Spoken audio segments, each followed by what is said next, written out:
Halo semuanya, perkenalkan kami dari kelompok 4 dan pada kesempatan kali ini kami akan membahas teori kepribadian dari Hans Eysenck. Anggota kelompok kami yang pertama ada Silaturahma dengan NIM G1C121002, Rahel Natasa dengan NIM G1C121032, Fuja Dewi Saputri dengan NIM G1C121072, dan Nabila Auralia Putri dengan NIM G1C121076. Nah, yang pertama kita masuk ke biografi dari Hans Eysenck. Nah, Eysenck ini lahir di Jerman pada tanggal 4 Maret 1916. Ayahnya adalah seorang aktor yang kemudian bercerai dengan ibunya pada usianya 2 tahun. Lalu semenjak orang tuanya cerai, dia tinggal bersama neneknya sampai usia 18 tahun. Nah, pada saat ini Nazi mulai berkuasa. Jadi Eysenck ini kan merupakan seorang simpatisan Yahudi, jadi dia merasa terancam untuk tetap berada di Jerman, jadi dia pindah ke Inggris untuk melanjutkan pendidikannya.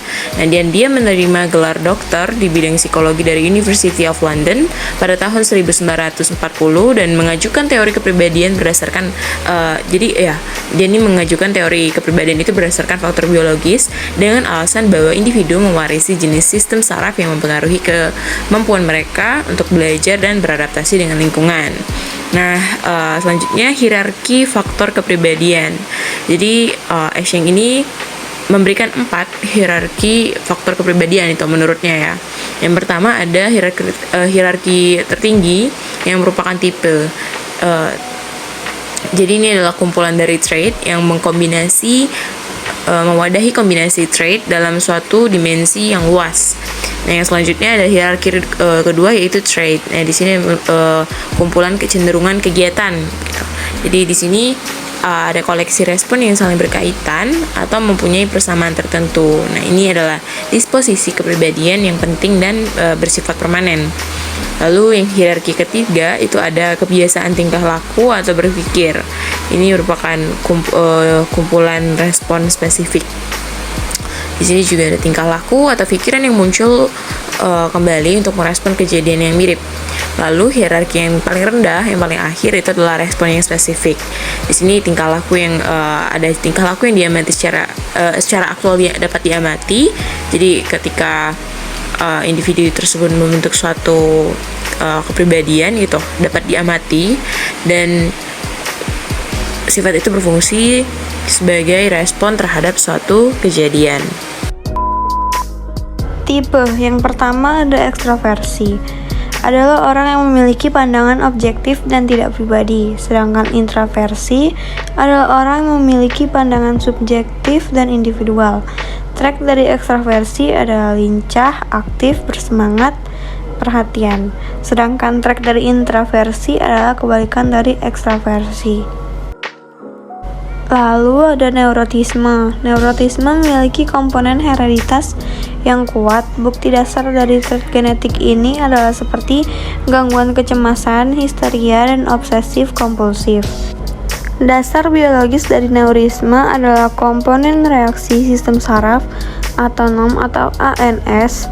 Orang yang memiliki ANS-nya tinggi pada kondisi lingkungan wajar sekalipun sudah merespons secara emosional, sehingga mengembangkan gangguan motorik. Psikotisme. Orang yang skor psikotismenya tinggi memiliki trait agresif, dingin, egosentrik, tak pribadi, impulsif, antisosial, kreatif, keras hati.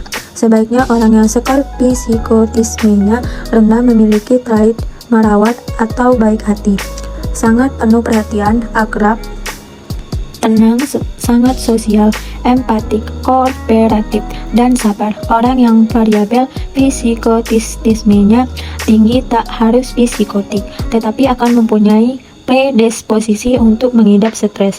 Yang rendah, skor P yang tinggi mungkin masih bisa berfungsi normal, tetapi ketika mengalami stres yang berat, orang yang menjadi psikotik yang ketika stres berat itu sudah lewat fungsi normal kepribadian itu sulit untuk diraih kembali. Kecerdasan.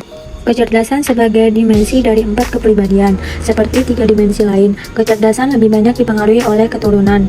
Namun penelitian di sekitar kecerdasan masih belum dapat mengeksplorasi faktor kecerdasan itu dengan keseluruhan kepribadian manusia. Banyak kontroversi tentang hubungan antara kecerdasan dengan ras yang belum diselesaikan. 4. Pembentukan kepribadian. Teori pribadi Eisenberg menekankan peran herediter sebagai faktor penentu dalam perolehan trait ekstraversi, neurotisme, dan psikotisme, atau juga kecerdasan. Sebagian didasarkan pada bukti hubungan korelasional antara aspek biologis seperti CAL dan ANS dengan dimensi kepribadian. Namun, Eisenberg juga berpendapat bahwa semua tingkah laku yang tampak bertingkah laku pada hierarki biasanya merespon spesifik semuanya atau termasuk tingkah laku neurosis dipelajari di lingkungan. Sekali conditioning, ketakutan atau kecemasan terjadi, pemicunya akan berkembang bukan hanya terbatas pada proyek atau peristiwa asli, tetapi ketakutan atau kecemasan itu juga dipicu oleh stimulus lain yang mirip dengan stimulus asli atau stimulus yang dianggap berkaitan dengan stimulus asli. Menurut Eisenberg, stimulus baru begitu saja dapat dikaitkan dengan stimulus asli, sehingga orang mengembangkan cara merespons stimuli yang terjadi serta merta akibat adanya stimuli itu tanpa tujuan personal. Eisenberg menolak analisis psikodinamik yang memandang tingkah laku neurotik yang dikembangkan untuk tujuan mengurangi kecemasan. Eisenberg memilih metode terapi tingkah laku atau metode menangani tekanan psikologis yang dipusatkan dalam terhadap konflik di dalam jiwa. Bisa dibayangkan, Eisenberg sangat menentang pandangan Freud yang memandang terapi psikoanalitik dan psikodinamik biasanya tidak efektif untuk menangani simptom neurotik. Selanjutnya adalah aplikasi. Yang pertama ada metode penelitian. Eisenberg mengembangkan metode analisis kriterion atau criterion analysis. Analisis kriterion dari Eisenberg mengharuskan peneliti mulai dari pengembangan hipotesis mengenai spesifikasi variabel latar belakang yang akan diteliti, baru kemudian menyusun seperangkat alat ukur yang dirancang untuk mengungkap faktor-faktor yang dihipotesikan itu.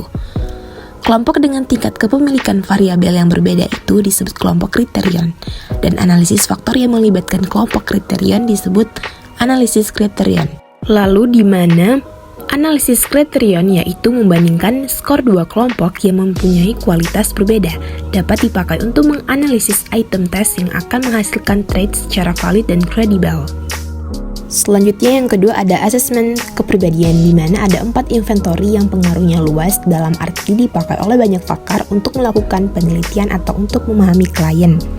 Yang pertama ada Model Personality Inventory, yang kedua ada Eisenberg Personality Inventory, yang ketiga ada Eisenberg Personality Questionnaire, yang keempat ada Eisenberg Personality Questionnaire Revisit.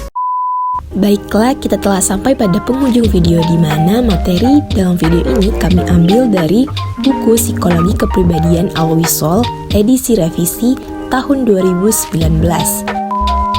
Terima kasih telah menonton video ini, dan mohon maaf bila ada kesalahan dalam perkataan atau dalam materi.